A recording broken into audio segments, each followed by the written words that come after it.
Tenemos el gusto, hoy día el privilegio de conversar aquí en CNN Chile con Alexander Heffner. Él es un reconocidísimo periodista norteamericano, presentador de PBS o PBS y también de Bloomberg, autor de libros además, así es que es un gusto y un honor tenerlo con nosotros y además conductor ahora de un show que es icónico en Estados Unidos, de Open Mind, y que durante mucho tiempo, durante décadas, condujo su abuelo y luego toma él la posta. Así es que, thank you very much for this interview. It's such a pleasure to be with you. Alexander, first of all, why has journalism always been so important for the country, for the citizens, for democracy, and why does it matter today, the journalism?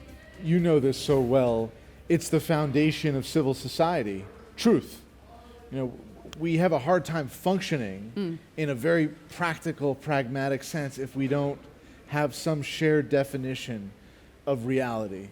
And that's why what we've seen online in recent years and decades has become so problematic. That is, vehicles to distort and to fabricate and to create the impression that we live on different planets. I think that for democracy to function, there has to be some common value around the importance of truth, and truth is the pursuit of journalism. But truth is not only about journalism, and I think we have to live truthfully in our daily lives. We are going to talk about democracy, USA, and a lot of things. But Yes. first of all, how does it feel to be the host of the same program that your grandfather started several decades ago? I have to say, with incredible guests like Martin Luther King, it's amazing, Milton Friedman, Robert Redford, Yes. Isaac Asimov, and a lot of people like them. How does it feel for you? It was humbling, and it remains humbling. When I succeeded my grandfather, there was an awe in the air to be able to continue that A mission. lot of pressure. There was Yeah. pressure, but I am grateful to our viewers, to our supporters, that they've seen the value in the continued pursuit of this mission over the last decade. And What is the mission? You can tell to the Chilean people, what is for you, or what is the aim of the Open Mind TV show? When he founded the program, it was to discover, grandfather. my grandfather, Richard Heffner, it was to discover new insights. You mentioned Dr. King. Martin Luther King, Martin Luther King in Jr. this show. And it was, to my knowledge, his first broadcast interview on television. Really? Yeah. It was his first interview. It was before he was known to the American people. I'm waiting for someone to disprove this. No, for me, that is amazing. The first interview Yes. of Martin Luther King was with your grandfather in the Open Mind. I believe Wow, so. I'm waiting incredible. for someone to... No, I believe you. Incredible. I've been, when I was a little kid, I would go around telling people, again, in awe and just admiring my grandfather, wanting them to know, did you know that my grandfather interviewed Martin Luther King Jr.? I will say the same Yeah. if I was in your case. And incrementally, I feel like in my tenure, I've attempted to model the same kind of focus on discovering ideas that are prescient. At the time that King was on the Open Mind in 1957, no one was talking about civil rights or a civil rights agenda. And people of color were not invited on American television to discuss public issues in that way. So for the continuity of mission is to elicit insights in the universe of ideas. I mean, he talked about the importance of public policy and deepening our understanding of nuance and what is going to help learnings that are going to help people. You know, not in some abstract sense, but in real practical policy. So he did that for many decades, and you know, when I succeeded him, it was important to bring that same sense of life and perspective. So we did a series interviewing mayors of the United States, and Mayor Pete Buttigieg and Mayor John Fetterman were among those mayors that I interviewed, and now they're, you know, significant figures in our political discourse. And again, so it's about the discovery of unsung thinkers and helping them mature their ideas over time is a big theme of the program. And for you, because we are worried, I think, about the democracy around the world, but tell me about the United States. From your point of view, what is the status of American democracy in your country? Beleaguered. You know, in the 1970s, we had Watergate. You had, and I speak you as in the Chilean people, you had disappearances and murders. It's worth reflecting on that, you know, as we, in our country, over the last decade, have seen the emergence of political violence. You know, that scars people. I don't think Americans reflect on the Watergate era in the way that your nation reflects on, you know, the challenge of a coup d'etat, revolution, and political violence of that era that continued for a couple of decades, and you know, so from my perspective, in the United States, the divisiveness has been exploited by politicians for years as a result of an information economy that is dystopian, that wants people to believe the most extreme things, and that actually pays money for the citizenry to sink into that kind of groupthink, and that's just a bad model to work with, where you operate with social media organs and, you know, ideological television, and it becomes like people are automatons. I mean, that they are not a reflection of their own agency and will. They're a reflection of what that corporation or what that celebrity, whether it's the President of the United States or an entertainer, what they want them to think, not what they think. Division, the another people agendas, but what more? What are the main threats to democracy in the world? And maybe it could be the same in US, but I'm not sure if necessary are the same. Maybe. Well, I genuinely fear for our country the type of escalation of divisiveness that occurred with the Allende-Pinochet conflict and ultimately, you know, the death of democracy in Chile for a period. Like, that is a very real possibility in many countries because of that divisiveness and the exploitation of... And in your country, is Trump a real threat to democracy in the US today? Well, how serious is Trump as a threat for the democracy? The conventional wisdom has been, this is a person who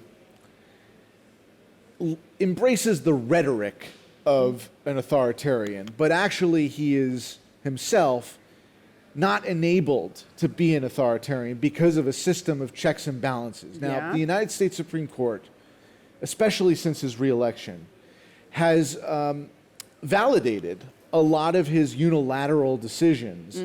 There are going to be key cases coming up, including the tariff case in the United States, where... You have 6-3, right. the Supreme Court, 6 conservative and 3 more progressive judges. And we're going to see if those 6 are more allied with the individual of Donald Trump, or if they are more faithful to a jurisprudence. What do you think? Well, What's 50-50, I mean, a flip of a coin. Judging by their recent decisions and their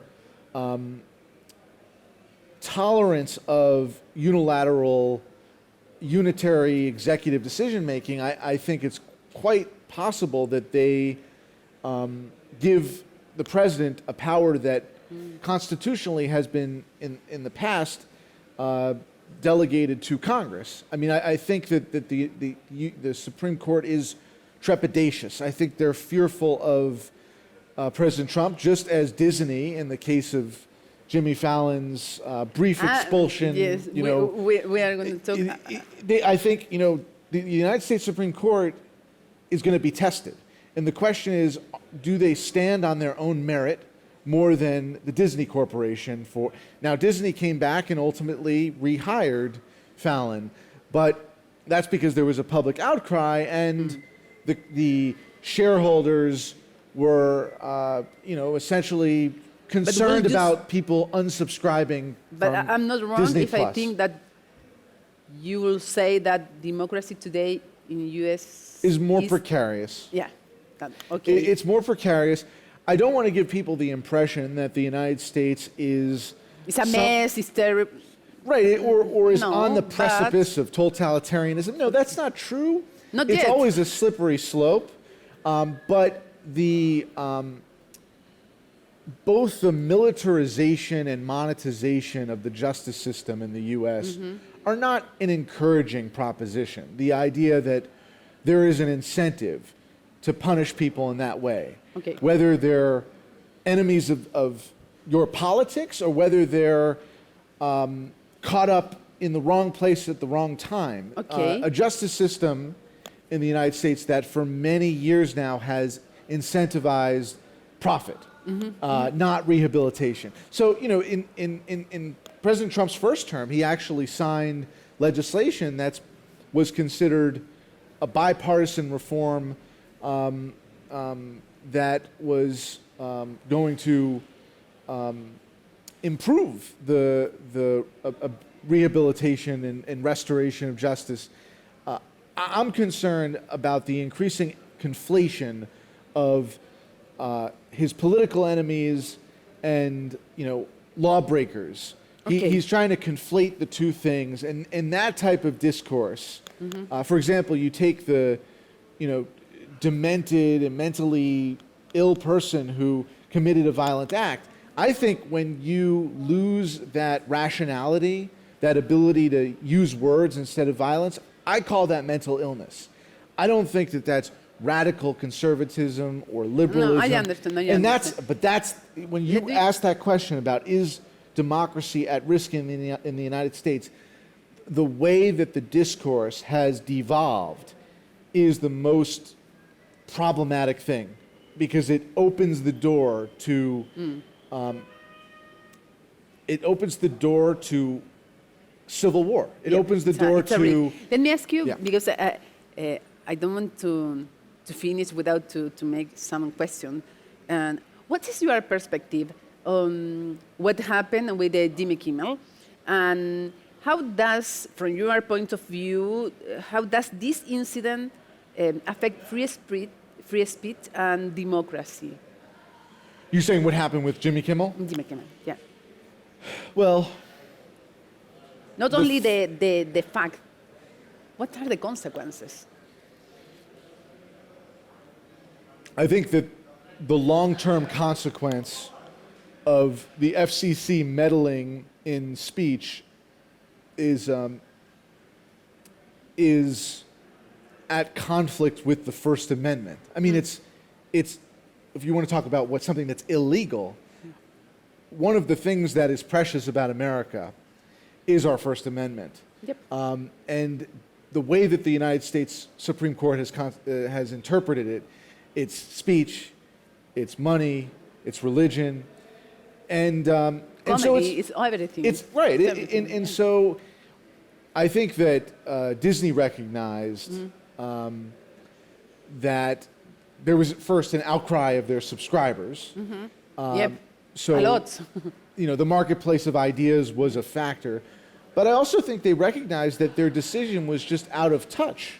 And frankly, it was out of touch with Ted Cruz. It was out of touch with that was incredible. fellow comedians. My reflection on that is it was a chilling moment. But the resuscitation of Kimmel, whether you enjoy his humor or not, or whether you think he's brilliant or buffoonish, it's not about Kimmel, it's about freedom. It's the idea, and no one is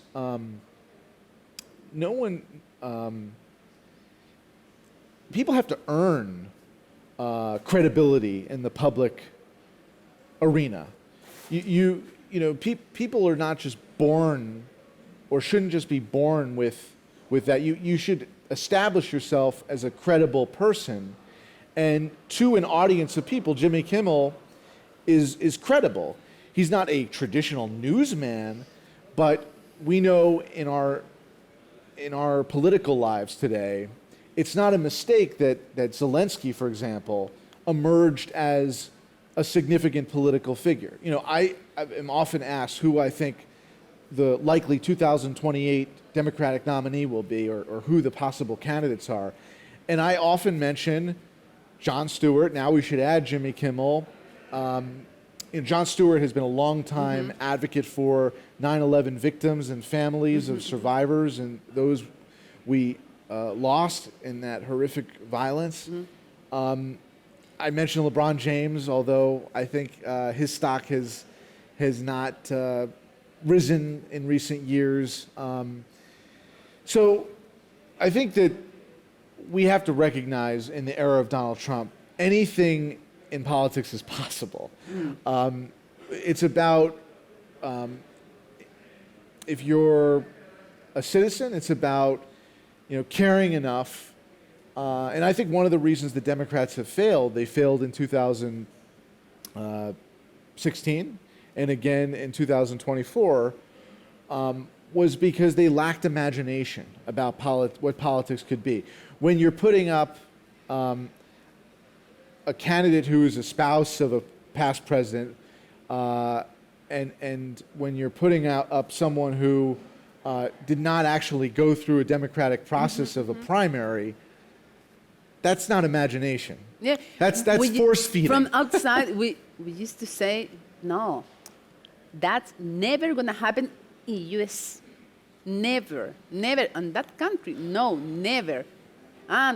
We used to say, no, it's impossible. Donald Trump is not going to do what he's saying that he's going to do. Right. So for that reason, for us, it's incredible what we are seeing today in the United States. And I don't know if it's incredible, but it's hard to be witness of that. And does social media drive polarization, and what is the role of the media and journalism? What do you think? What should we are doing in relation with polarization, division, social media? Well, as I think you know, I've gone around the United States for the past few years and interviewed governors and senators to try to take a more constructive approach to political journalism. So specifically asking them what are ideas that can unify people. And I think that those are important questions to ask as much as the traditional notion of accountability or investigative journalism. What are ideas that can bring people together? What are some tools that we can use to increase the morale of people? And to be honest, I'm always refreshed when I have those conversations with people like Governor Cox of Utah, or Governor Gordon of Wyoming, or Senator Booker of New Jersey, or Senator Warnock of Georgia. That's the last 22 episodes of our Breaking Bread special within the Open Mind, dedicated to this idea. And what have been the best answers for you? What should be the journalists have been doing? What we should do? I think insisting on our common humanity, and that solving problems should be about our common humanity as much as possible, and not about one sect of people.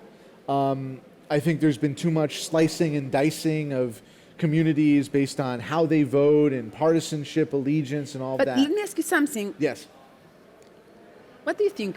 Why has public trust declined in relation with journalism, in relation with the social media? A lot of people are saying now I prefer to inform myself in Twitter, WhatsApp, a group of close WhatsApp, and Twitter, X, TikTok. Why has public trust declined in relation with journalism, with the traditional media? There definitely have been high-profile examples. Because I feel that we have responsibility on that. Yeah, well, there definitely have been high-profile examples of justifying that distrust, whether it's the behavior of journalists on camera or off camera. But I think it's the sickness, this sickness with the status quo. And frankly, I think the more that journalists, like you and I on TV, are associated with the normalcy of this status quo, which we find intolerable, insufficient. At the same time, I don't think ideologues are the answer, like, people who only drink one flavor of Kool-Aid. Mm-hmm. I think the answer is saying, let's, as we say in America, make the sausage as transparently and publicly as possible, so that we can have governance in a deliberative way, in an open forum. And I think C-SPAN in the United States remains one of the most valuable tools because you can find the unadulterated account of what's going on, whether it's inside of a think tank or in a cabinet meeting or on Capitol Hill. Because again, it's the rawness of what people are thinking or saying or doing, and President Trump has talked a lot about wanting to be a doer, and I think the media haven't found a way to say, oh, okay, I'm going to hold you to that, like to do things that are going to improve people's lives, like for example. LaGuardia, the airport in New York City, it was in decay. Now, thanks to public investment, and it was public-private partnership, it's one of the leading examples of transportation infrastructure innovation in the whole United States. So like someone, in this case it was the private sector, the government of New York State, a whole host of construction workers on the scenes, let's thank them too. Like they actually saw a problem of a decaying airport and fixed it. I just passed through LaGuardia, named after one of our mayors in New York City. And that's the example of journalists not going only to the scene of the crime, but going to the scenes of uplifting stories and solutions. Yeah, political public. Finally, last question. No. What do you think of Chile and its current political debate? I'd like to ask you that. Yeah, we can talk later about that, but from your point of view. Yeah, I mean, from my point of view, you are in this state of mind where you had those horrible events of political violence, and now you still have these hot button debates, over your constitution. You had a new president come in with idealistic hopes that were dashed in some respects, but from the American perspective, it's still relatively cool, calm, and collected because you have a living memory of the ominous realities of those earlier decades. Again, Watergate was burglaries, it was henchmen, but it wasn't disappearances and murders, assassinations en masse. So, I mean, my perspective is that you are realistic about what you want to avoid. And Americans, it's not that they have amnesia. They have no historical memory. I mean, they'd have to go back to the 60s or maybe to the Civil War to really appreciate what I understand. the constant drumbeat of political violence feels like. So I say to you, Keep alive your memory. yes, keep alive your memory, and thank you for caring about what's going on in our country too. Thank you, Alexander Heffner. Thank you very, very much for this interview with CNN. Thank you so much, Monica. Thank you. Thank you. Y ustedes, por supuesto, sigan en compañía de CNN Chile.